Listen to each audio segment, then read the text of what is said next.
les journalistes et tous les gens de la presse. Je me présente, Boubacar El Hadjamor, vice-président de l'UOIF, et bien entendu, vous allez échanger et débattre avec mon président, notre président, Amar Nasrar, président de l'Union des organisations islamiques de France. Nous allons avoir une petite demi-heure ensemble, donc avant de vous ouvrir peut-être la parole, je vais dire un tout petit mot de la rencontre. Je vais permettre à notre président de nous situer un peu mieux dans le cadre de cette rencontre, et puis on va pouvoir échanger. Alors cette rencontre, comme vous le savez, elle porte le titre « Les valeurs dans une société en mutation ». Et il y a 3 sous-titres, je vais rester sur les 3 sous-titres, l'homme, la famille et la société. Évidemment, ce sont les 3 piliers qui font que la vie humaine prend sens à travers l'homme. L'homme sans valeur, l'homme sans qu'il puisse se réaliser, l'homme sans être le porteur de la civilisation humaine, les choses ne peuvent pas prendre de sens. La famille, c'est le pilier essentiel de la société, c'est ce qui permet à l'individu de se retrouver, d'être ce qu'il est, de s'affirmer. Et bien entendu, c'est la cellule fondamentale qui fait que la société puisse se construire, se continuer et prendre son sens. Et les valeurs, dans les rapports dans la société, ça va de soi que sans les rapports dans la société qui sont basés sur tout un ensemble de points de repères qu'on ne doit pas perdre de vue, évidemment, la vie humaine également risque de ne plus être possible. C'est pour cela que nous avons mis ces 3 sous-titres. Les valeurs, avec le titre que nous avons choisi également, est important à mettre en avant parce que cette année, nous avons besoin, comme tous les ans, d'appuyer une thématique qui nous semble importante, fondamentale, par rapport au sujet qu'il y a eu dans la société dans laquelle nous sommes en train de vivre et également par rapport à ce qui nous entoure. Donc voilà vraiment le titre de ce que nous avons. Je vais laisser à mon président le temps de vous développer un tout petit peu plus donc, la thématique, et puis nous sommes là pour échanger avec vous. Mon père, chez Bulan, vous êtes le bienvenu. Chers amis, les invités, les journalistes, mes frères, mes sœurs, 2 mots, pour un peu anticiper un certain nombre de questions que nous avaient les journalistes, parce que maintenant on commence à les connaître, et on va leur faciliter la tâche au lieu d'attendre qu'ils posent des questions, on va essayer un peu d'anticiper quelques réponses. Un mot sur la rencontre en elle-même, un mot sur le titre, mais je vais tout de suite souscrire parfaitement à ce qui a été dit par M. El Hadjamor, et puis un mot sur l'UIF. Sinon, bon, l'UIF, à la limite, vous le connaissez très bien, ça fait 31 ans qu'il existe. Il existe, certes, à travers cette activité phare qui est le Bourget, mais il existe aussi à travers un certain nombre de choses qu'il fait doucement, tranquillement, calmement, au niveau national, mais surtout au niveau de ses antennes locales, au niveau des villes et des régions. La rencontre en elle-même, il fut un temps où on l'appelait le congrès annuel de l'UIF.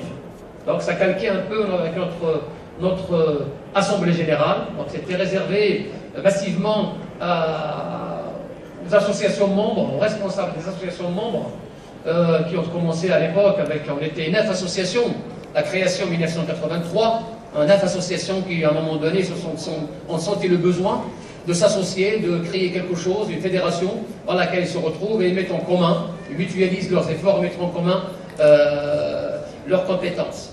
Et depuis donc 1983 jusqu'à aujourd'hui, on faisait donc cette rencontre, ce congrès de l'UIF, faisait le tour des villes de France. Elle a commencé par Lille.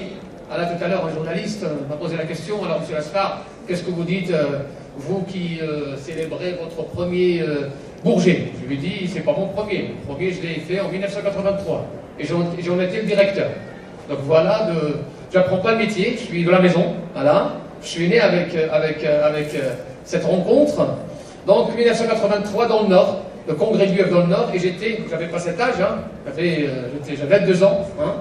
Et depuis, l'UIF faisait le tour des villes de France. 1988, décembre, parce que le Bourget s'organisait en plein hiver, pour réchauffer un petit peu les cœurs, 1988, décembre 88, on a atterri ici à Paris, au Bourget, mais on n'avait pas l'intention d'y rester. Donc Paris pour nous était une ville, une escale, comme les autres villes. Mais apparemment, le Bourget nous a plu, tout simplement, nous a attirés.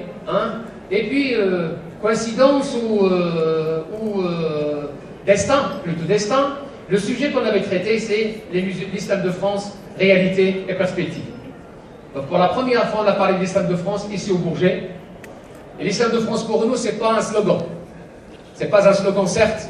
Tous les ministres de l'Intérieur, quand ils viennent au Palais Beauvau, et ils utilisent ce slogan, cher à un certain nombre de ministres. Mais pour nous, premièrement, c'est un engagement. Ça nous engage en tant que musulmans de ce pays. Ça nous engage en tant que citoyens, en tant que partie prenante de cette société que nous avons aimée. Pour la plupart d'entre nous, soit qu'on était là pour de passage, à un moment donné, ce qu'on appelle les prêts à partir, des années 50 et des années 60, et puis le boom estudiantin des années 80, toi tu étais déjà avant, 75, voilà, mais on a aimé ce pays, tout simplement. On a aimé ce pays, et on en a fait notre pays, voilà. Et on a voulu justement enrichir le paysage confessionnel par notre empreinte, par notre contribution, par notre participation, par notre culture, qui est la culture musulmane. Donc la rencontre, voilà, est devenue, et l'UIF est devenue la rencontre des musulmans de France, voire même d'Europe, voire même du monde. Aujourd'hui, il y a des invités qui nous parviennent de partout, pas uniquement d'Europe. L'UIF a offert cette rencontre aux musulmans de France et d'Europe. Voilà, c'est devenu maintenant une rencontre indispensable pour les musulmans de France.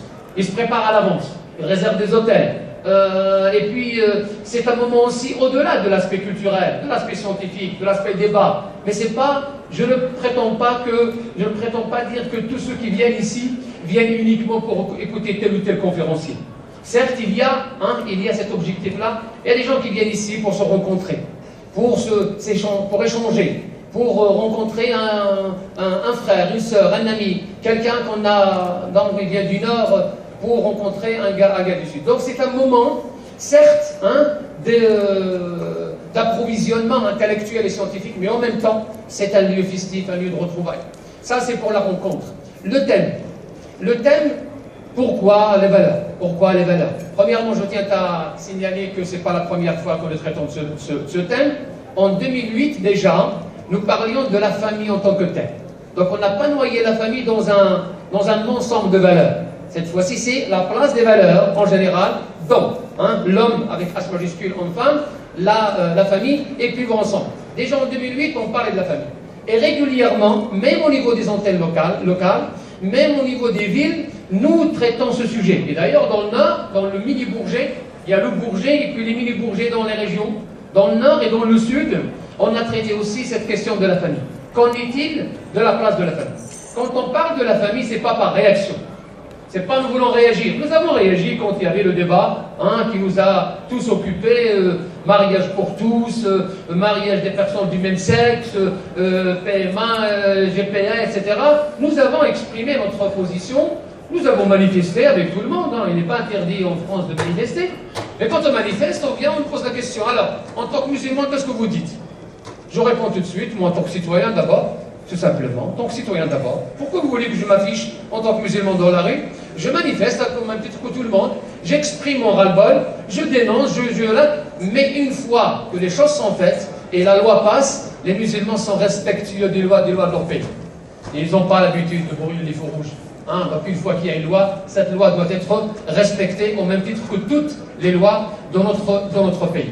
Donc on a arrêté ce thème-là, pour une cure, on peut dire, de rappel sur ces valeurs, et notamment au sein de la famille, mais en même temps aussi, on ne le cache pas, c'est pour aussi se coller à la réalité qui nous a secoué pendant tout 2013 et début 2014, et puis nous voulons contribuer à notre façon. L'UIF a voulu manifester à sa façon, contribuer, mais à travers un débat. Nous posons la thématique.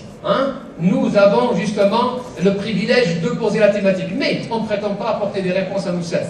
On ne peut pas répondre dans ce genre de questions comme ça à l'UIF de répondre. Pour cela que je vous rassure qu'à la sortie, on ne va pas sortir avec des solutions toutes faites, avec des résolutions toutes faites, mais on a offert des podiums, des tribunes, on a offert des espaces, le grand podium ici pour les jeunes aussi. D'ailleurs, vous allez voir ce que font les jeunes dans l'espace Génération d'Action.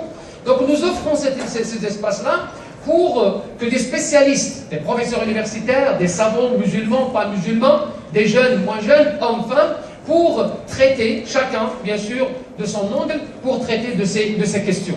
Ce genre de questions, ce n'est pas des questions-réponses, auxquelles on apporte comme ça une réponse. Mais nous avons la satisfaction de dire qu'on a participé au débat, on a contribué à quelque chose. Et si on sort de cette rencontre, au moins on a posé la thématique et on a essayé de faire parler tout le monde sur ces questions. Pas forcément ils vont être d'accord sur la façon d'aborder, sur la façon d'apporter des réponses, mais en tout cas, on aura participé.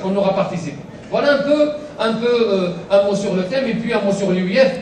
L'UIF, bien sûr, c'est 31 ans de présence sur le sol français. L'UIF, c'est un cadre juridique, 1901.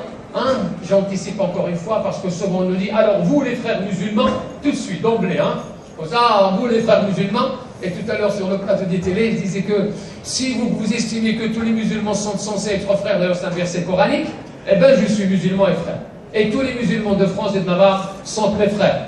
Mais bon, on persiste à dire que vous les frères musulmans, nous c'est bon, si au niveau de la pensée, on ne rejette pas ça, on ne refuse pas ça. Nous sommes sur le plan de la pensée, bien sûr nous appartenons à, nous partageons la pensée réformatrice, du grand mouvement islamique réparti partout dans le monde. Mais nous sommes un cadre juridique franco-français. 1901, c'est la loi qui régit les associations. Nous faisons partie justement de ce paysage associatif. Puis c'est une lecture, au-delà de l'aspect juridique de l'UIF. C'est une lecture, et une lecture contextuelle, comme dit Tariq Obro, le recteur de la mosquée de Bordeaux, une lecture contextuelle, des avis juridiques, comme dit notre ministre de l'Éducation, des avis juridiques adaptés. Vous reconnaissez là la fatwa et l'importance de la fatwa, et le danger de l'importation de la fatwa.